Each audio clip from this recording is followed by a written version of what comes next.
欢迎订阅时事快线。我们每日提供最新资讯，以简明扼要的方式为您呈现全球重要资讯。每天10分钟，了解天下事。下边是详细内容。英国女性接受实验性 CAR-T 疗法治疗多发性硬化症。据天空新闻报道，37岁的英国女教师艾米丽·亨德斯成为英国首位接受 CAR-T 细胞疗法治疗多发性硬化症的患者。今年10月，伦敦大学学院医院为她注射了经过基因改造的自身免疫细胞，整个过程仅用3分钟。这种疗法原本用于治疗血癌，现在被改良用来对抗多发性硬化症。艾米丽的父亲也患有此病，已经坐上轮椅。他曾3次醒来，发现双腿无法移动，现有药物对他完全无效。医生将他的免疫 T 细胞提取出来，在实验室里武装他们去攻击引发疾病的 B 细胞，再输回他体内。CAR-T 疗法已在癌症治疗上取得突破，如今向自身免疫病发起挑战，这会为数百万患者带来怎样的希望？医学专家认为，如果临床试验成功，这种一次注射终身有效的疗法将彻底改变自身免疫病的治疗模式，让患者摆脱终身服药的困境。美国研究表明 mRNA 新冠疫苗或可延长部分肺癌和皮肤癌患者的生存期。据自然杂志报道，美国佛罗里达大学和 MD 安德森癌症中心的研究发现，新冠 mRNA 疫苗竟然能帮晚期癌症患者延长生命。研究分析了超过1000名肺癌和黑色素瘤患者的数据，那些在免疫治疗前后100天内接种辉瑞或莫德纳疫苗的患者，3年生存率几乎翻倍，肺癌患者的中位生存期从20.6个月延长到37.3个月。最神奇的是，那些原本对免疫疗法不敏感的冷肿瘤患者，生存率提升了近5倍。疫苗就像一个警报器，把全身的免疫细胞从肿瘤周围的坏地方赶到淋巴结这些好地方，重新激活它们去攻击癌细胞。这个意外发现会不会开启癌症治疗的新纪元？肿瘤免疫学家表示，如果后续临床试验证实这一效果，现成的 mRNA 疫苗可能成为低成本的通用抗癌疫苗，让更多患者从免疫疗法中获益。中国的5年计划强调技术、安全和消费支出。据美联社报道，中国10月23日结束4中全会，发布第15个5年计划纲要，在美国贸易战压力下一意孤行地强调科技自立。这份5000字的公报把量子技术、人工智能、氢能源列为必须抢占的制高点，誓言大幅提升科技自主能力。与此同时，中国承诺扩大内需，提振消费，但经济学家质疑，这只是一厢情愿的目标，看不到实际的财政支持。高盛磁频分析显示，相比5年前，技术稳定出现频率大增，而改革开放却悄然淡出。在全球贸易体系日益分裂的今天，中国格外孤立地选择了技术自给自足的道路。这种向内转的战略会让中国在未来10年更强大还是更封闭？国际关系专家认为，过度的政治控制可能扼杀创新所需的开放环境，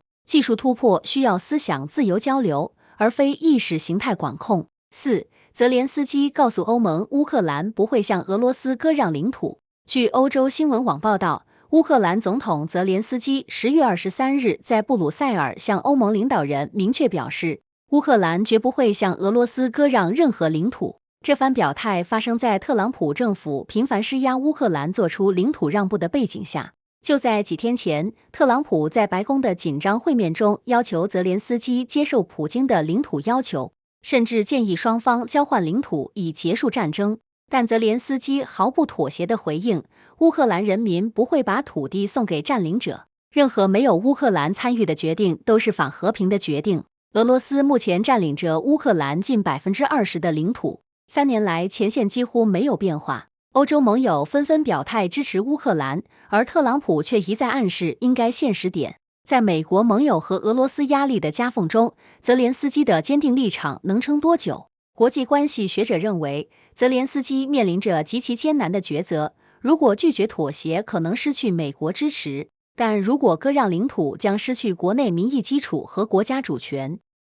日本首相誓言增加国防开支和增强国防能力。据美联社报道，日本首位女首相高市早苗10月24日在议会发表首次政策演讲，誓言要将国防开支目标大幅提前，原定2027年才达到的 GDP 2%国防开支目标，现在要在今年3月底前就实现，整整提前2年。高市早苗强调，日本必须主动从根本上增强防卫能力。这一激进承诺背后，是中国、朝鲜和俄罗斯带来的日益严峻的区域安全威胁。在美国总统特朗普下周访问日本前夕，这位新首相显然想向华盛顿展示日本承担更多防务责任的决心。长期以来，美国在日本驻有6万名军人，但华盛顿一直希望日本能做得更多。高市早苗还承诺要修订3份核心安全文件，允许日本自卫队扮演更具进攻性的角色，放宽武器出口限制。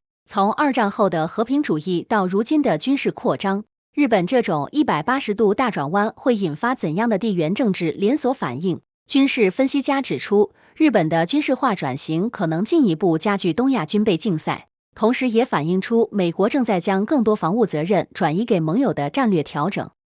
NVIDIA 在太空测试用于轨道数据中心的 AI 芯片。据太空网报道， NVIDIA 的 H100 GPU 芯片将在下个月搭乘 SpaceX 火箭进入太空，这是人类首次在轨道上测试如此强大的 AI 处理器。华盛顿州初创公司 StarCloud 正在执行这个疯狂的计划，他们要把重60公斤的 StarCloud 以卫星送入轨道，而这颗卫星的算力是现有太空设备的100倍。为什么要在太空建数据中心？答案很简单，地球上的数据中心正在吞噬惊人的电力和水资源，但在太空，阳光24小时不间断照射，太阳能几乎无限，真空环境更是天然的散热器，不需要一滴水来冷却。StarCloud 估算，即使算上发射成本，太空数据中心的能源成本也比地面便宜10倍，碳排放减少 90%。CEO 菲利普·约翰斯顿大胆预测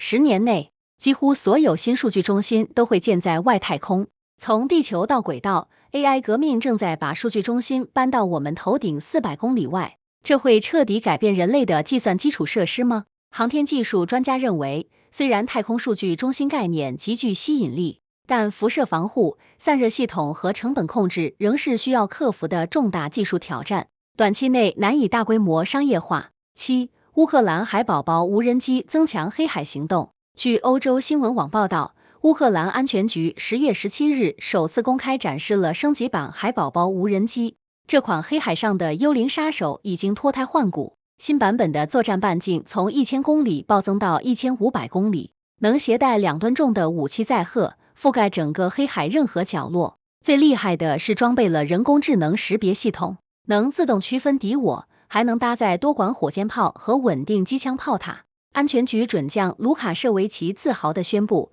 我们开创了世界上第一种新型海战方式。这种无人艇已经成功击沉11艘俄罗斯军舰，包括护卫舰和导弹巡洋舰，直接逼得俄罗斯海军把黑海舰队总部从塞瓦斯托波尔搬到了新罗西斯克。今年6月的克里米亚大桥袭击就是海宝宝的杰作，他们精准地把炸药送到桥墩下引爆，从一次性自杀式攻击艇进化成可重复使用的多功能作战平台。这种由民众捐款资助的众筹武器会如何改写现代海战规则？海军战略专家认为，乌克兰用廉价无人艇击败传统海军舰队的案例，将推动各国重新思考海上力量的构成。小型化、智能化的非对称武器可能成为未来海战的主角。8. 金正恩称朝俄同盟将持续推进。据合众国际社报道，金正恩10月24日在平壤为阵亡的朝鲜士兵举行纪念馆奠基仪式时宣称，朝俄军事同盟已达到历史顶峰，将不停顿地推进。金正恩亲自产下第一铲土，纪念1年前派往俄罗斯参战的朝鲜远征军。根据韩国情报机构数据，朝鲜已向俄罗斯派出约1.5万名士兵，其中约2000人在库尔斯克战役中阵亡。金正恩称这些士兵是正义的捍卫者，用鲜血巩固了两国的战斗兄弟情谊。俄罗斯驻朝大使和朝鲜人民军高官一同出席仪式，场面隆重。作为交换，平壤正在获得经济援助和先进军事技术，包括卫星和导弹开发支持。2024年11月，金正恩和普京正式批准了互助防御条约，规定双方在遭受攻击时必须动用一切手段相互支援。从冷战遗产到血盟复活，朝鲜士兵用生命换来的这份用鲜血书写的保证书会给东亚安全格局带来什么冲击？地缘政治分析师警告，朝俄军事同盟的深化不仅威胁欧洲安全，更可能在朝鲜半岛冲突中引发俄罗斯直接军事介入，大幅提升地区战争风险。9. 史前 DNA 揭示了防止诺如病毒随农业传播的基因变异。据物理学组织网报道，瑞典卡罗林斯卡研究所的科学家分析了4343个史前人类的 DNA， 揭开了为什么有些人永远不会得冬季呕吐病的秘密。大约公元前6000年，来自今天土耳其地区的早期农民把一个基因突变带到了欧洲。这个叫 FAD2 的缺陷基因在8500到5000年前迅速扩散到整个欧洲人口中。这个基因本来负责在肠道细胞表面放置糖分子，而诺如病毒正是通过这些糖分子入侵人体的。突变后的基因罢工了，肠道细胞表面没了糖分子，病毒就像找不到钥匙孔一样进不去。研究人员用实验室培养的迷你肠道证实，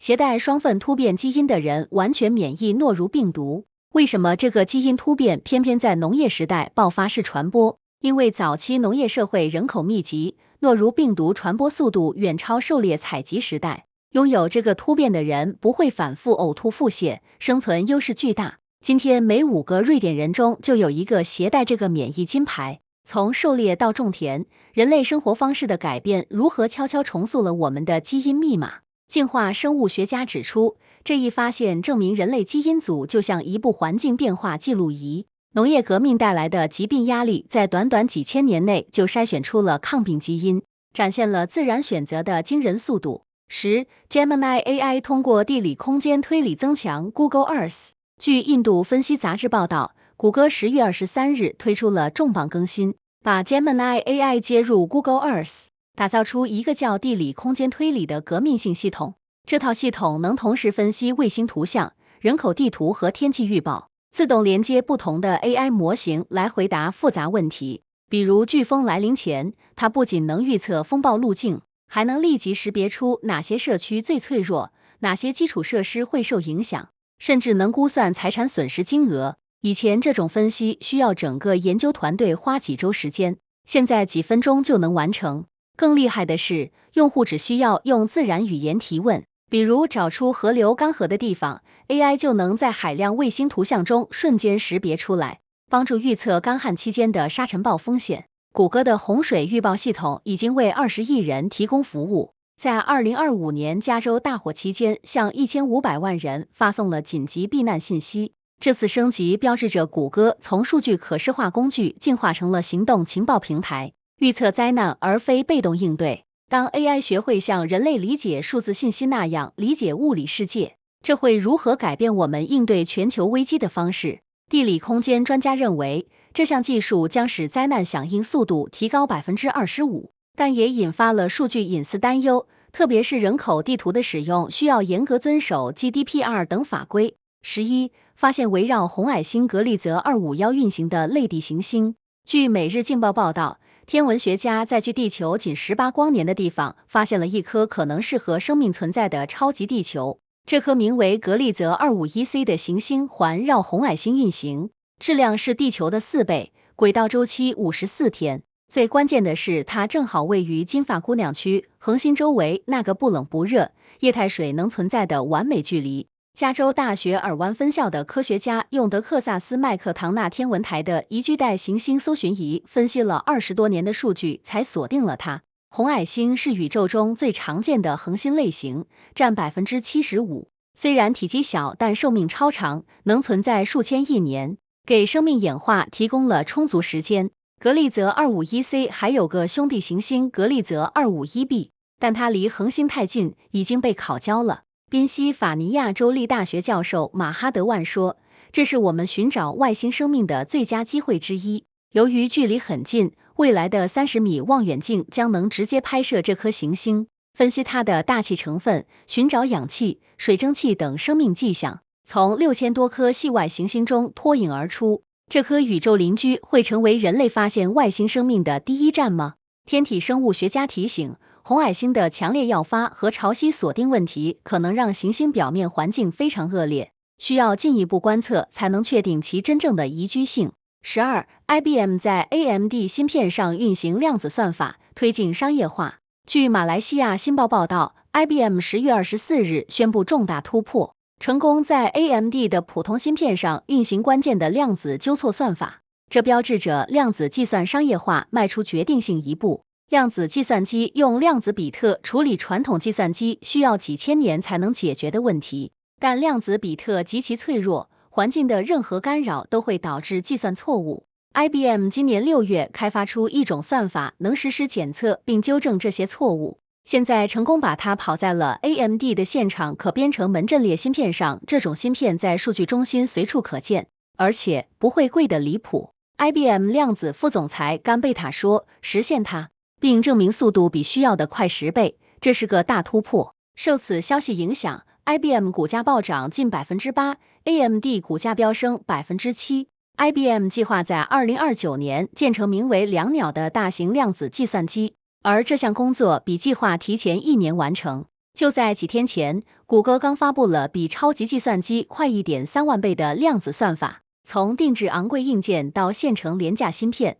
量子计算正在从实验室走向现实世界。这场微观世界的竞赛会如何重塑计算的未来？量子技术分析师指出，尽管这是重要进展，但要构建真正实用的容错量子计算机，还需克服量子比特数量扩展、系统稳定性等诸多挑战。商业应用至少还需5到10年。13、接受网络表情包训练的人工智能模型出现认知能力下降。据乌克兰真理报报道，德克萨斯 A&M 大学、德克萨斯大学奥斯汀分校和普渡大学的研究团队在10月中旬发表的一项研究显示，当 AI 模型持续接受社交媒体上的表情包和病毒式短视频等低质量内容训练后，会出现严重的认知退化。研究人员用 Meta 的 Llama 和阿里巴巴的 Qwen 等模型做实验，发现推理准确率从 74.9% 骤降至 57%。2. 长文本理解能力更是从 84% 暴跌到 52.3%。更令人担忧的是，这种损害几乎无法修复，即使后来喂给 AI 高质量内容，它的大脑依然迟钝，就像人脑长期刷短视频会变笨一样， AI 也会得脑雾病。这会不会让未来的 AI 系统越来越不靠谱？ AI 安全专家认为，如果科技公司继续用社交媒体的垃圾数据训练模型，下一代 AI 可能会在推理、记忆和伦理判断上全面退化，甚至变得更加自负和不可靠。14. 特朗普因电视广告终止与加拿大的贸易谈判。据密歇根新闻网报道，特朗普10月23日深夜突然宣布终止与加拿大的所有贸易谈判，起因竟是加拿大安大略省投放的一则电视广告。这则广告花了 7.5 万美元，引用了已故总统里根1987年批评关税的讲话，在全美198个媒体市场播放了上千次。特朗普在社交媒体上怒斥加拿大欺诈性的使用里根的话，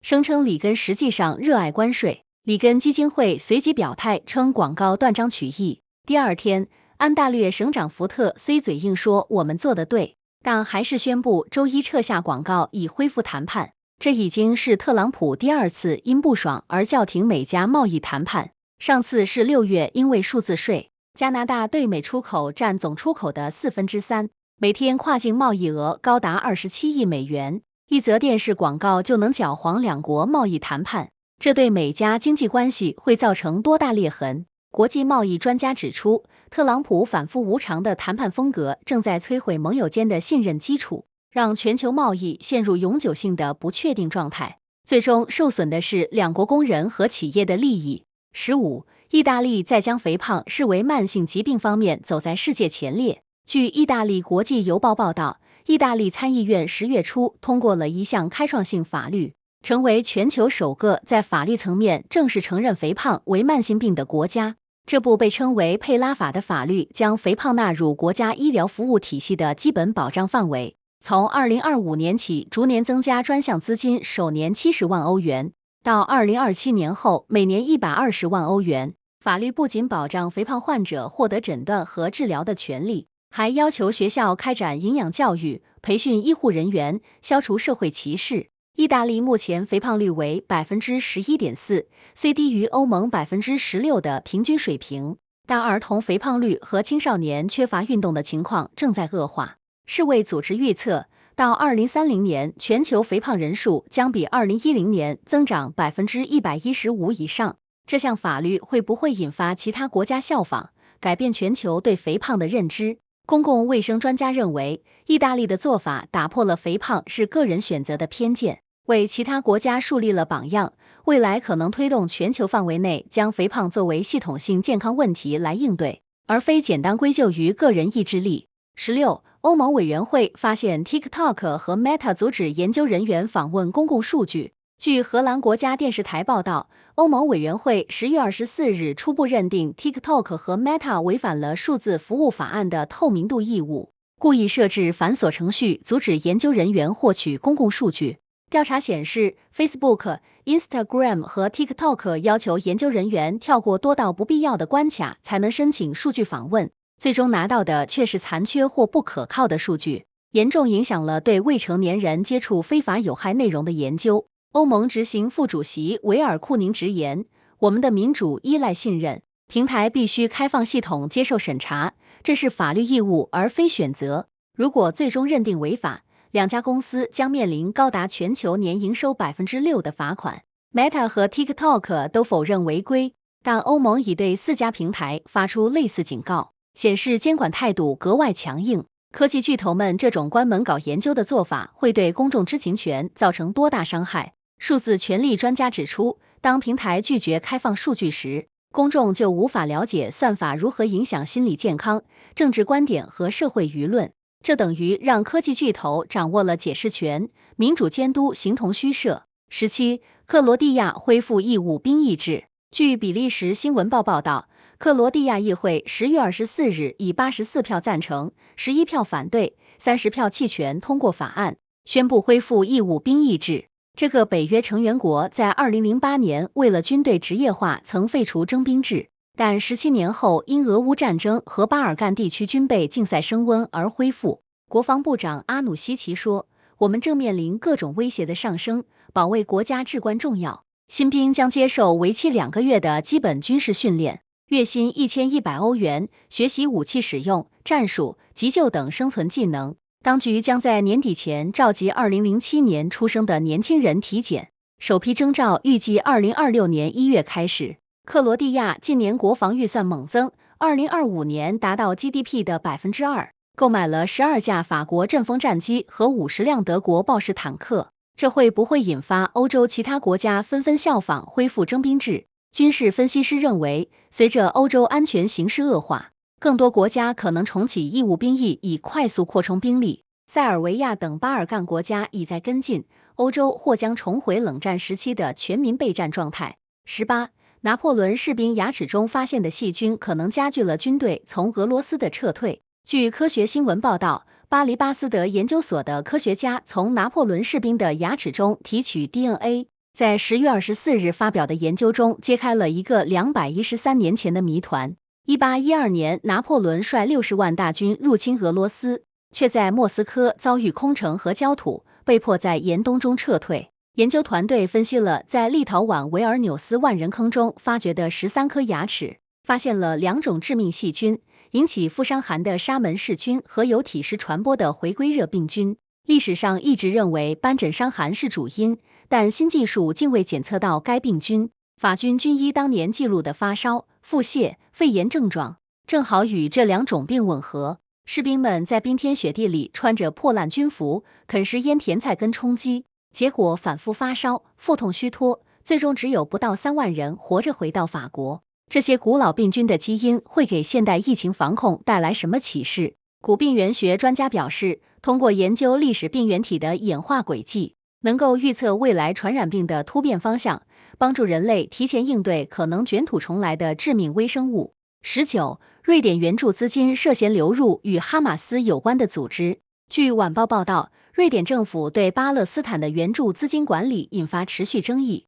虽然瑞典在2024年12月停止了对联合国近东救济工程处的451亿克朗资助，但非政府组织监督机构指出，部分瑞典资金仍可能通过其他渠道流向与哈马斯有关联的组织。以色列2014年曾禁止伊斯兰救济世界在其境内运营，称该组织向哈马斯输送资金，而瑞典在2013年向该组织提供了2400万克朗。更令人担忧的是，瑞典资助的人权项目巴勒斯坦由拉马拉的 NGO 发展中心管理，但审查显示，瑞典只审查了外壳机构，并未深入调查最终接受资金的 NGO。尽管瑞典在2025年将加沙援助增加到8亿克朗，但改由联合国粮食计划署等机构分发，监管透明度问题依然存在。援助资金的监管漏洞会不会让纳税人的钱继续流向极端组织？国际援助专家认为，当援助通过多层中介机构分发时，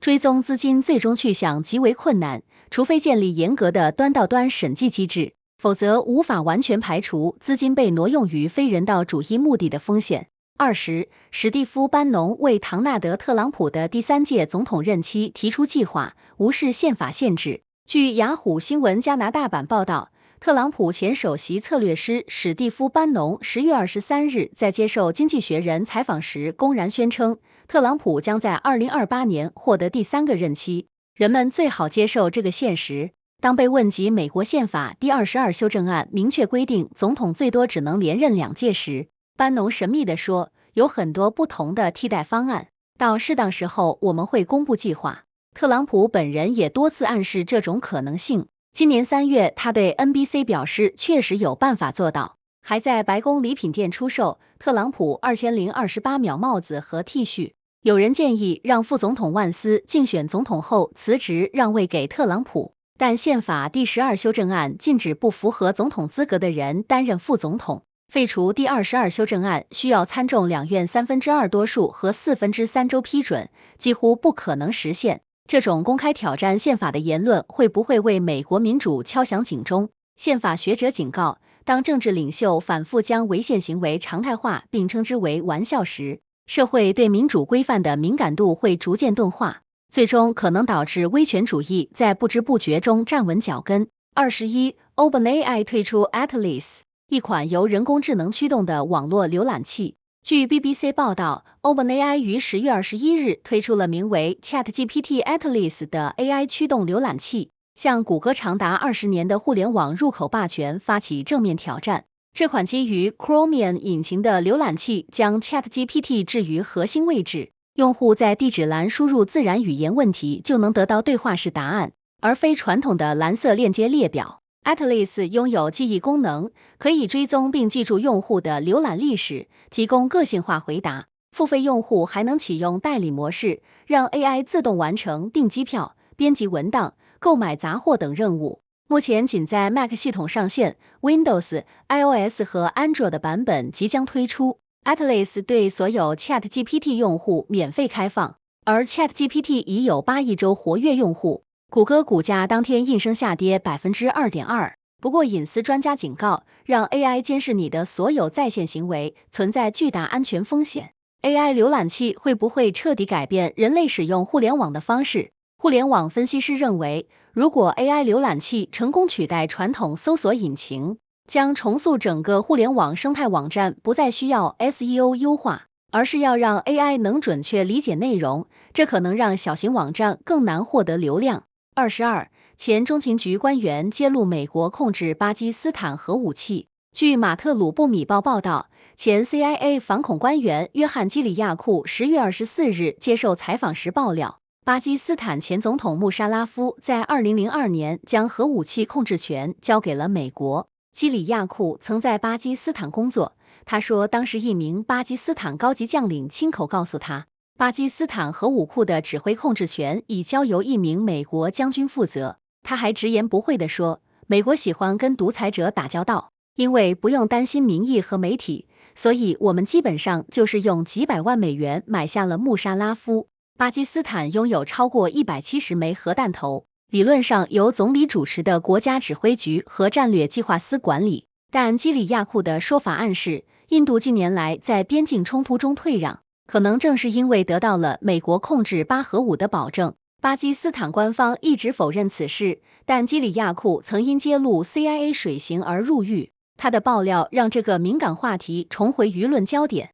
如果属实，美国控制他国核武会对全球核秩序造成什么冲击？核安全专家指出，如果大国可以暗中掌控小国核武器，整个核威慑理论将崩塌，国际社会对核扩散的监管将形同虚设，任何拥核国家都可能丧失真正的主权。23，世界卫生组织指出，新西兰存在麻疹疫苗接种缺口，尤其是毛利儿童和太平洋岛民儿童。据新西兰广播电台报道，世界卫生组织去年对新西兰麻疹防疫准备进行审查后发出警告，称新西兰麻疹疫苗接种率已跌至2012年以来最低水平。毛利和太平洋岛民儿童的接种缺口令人震惊。最新数据显示，全国2岁以下儿童接种率仅 82%， 毛利儿童更是只有 72%， 远低于实现群体免疫所需的 95% 覆盖率。WHO 警告，如果不尽快填补这一缺口，新西兰将面临大规模疫情风险。2019年，新西兰曾爆发麻疹疫情，感染超过2000人，还传播到萨摩亚，造成83人死亡。目前，新西兰已出现8例确诊病例，分布在多个地区。当局担心社区传播已经开始。麻疹是已知传染性最强的疾病之一，未接种疫苗者接触后有 90% 感染率。婴儿和幼儿并发症风险最高，疫苗接种率低会不会让新西兰重演2019年的悲剧？公共卫生专家认为，如果不紧急在学校和托儿所开展补种行动，特别是针对毛利和太平洋岛民社区，新西兰可能在数周内爆发自1990年代以来最严重的麻疹疫情，导致数千人感染和多人死亡。24，阿富汗计划在库纳尔河上修建水坝，影响巴基斯坦的水源。据印度经济时报报道，塔利班最高领导人希巴图拉阿洪扎达10月24日下令尽快在库纳尔河上修建水坝，这是继印度暂停印度核水条约后，巴基斯坦面临的又一次水资源打击。阿富汗能源与水利部长曼苏尔强硬表态，阿富汗人有权管理自己的水资源。这一决定正值阿巴边境爆发数周激烈冲突，造成数百人死亡之后。库纳尔河全长480公里，发源于新都库什山脉，流经阿富汗后汇入喀布尔河，再进入巴基斯坦，是巴基斯坦西北部开伯尔普赫图赫瓦省灌溉和饮用水的生命线。阿富汗和巴基斯坦之间没有正式的水资源分配条约，完全依靠习惯做法。塔利班政府已指示不等外国公司直接与阿富汗国内企业签约开工，此举被视为效仿印度，用水资源作为对巴基斯坦施压的工具。阿富汗建坝会不会引发南亚新一轮水资源战争？水资源问题专家警告，当上游国家单方面截流跨境河流时，下游国家的农业和能源将遭受毁灭性打击。如果缺乏国际调解机制，水危机很容易演变成军事冲突，让本就动荡的南亚雪上加霜。新闻日日更，世界在手中。今天的时事快线就到这里了，有想法的朋友，我们评论区聊聊，明天见。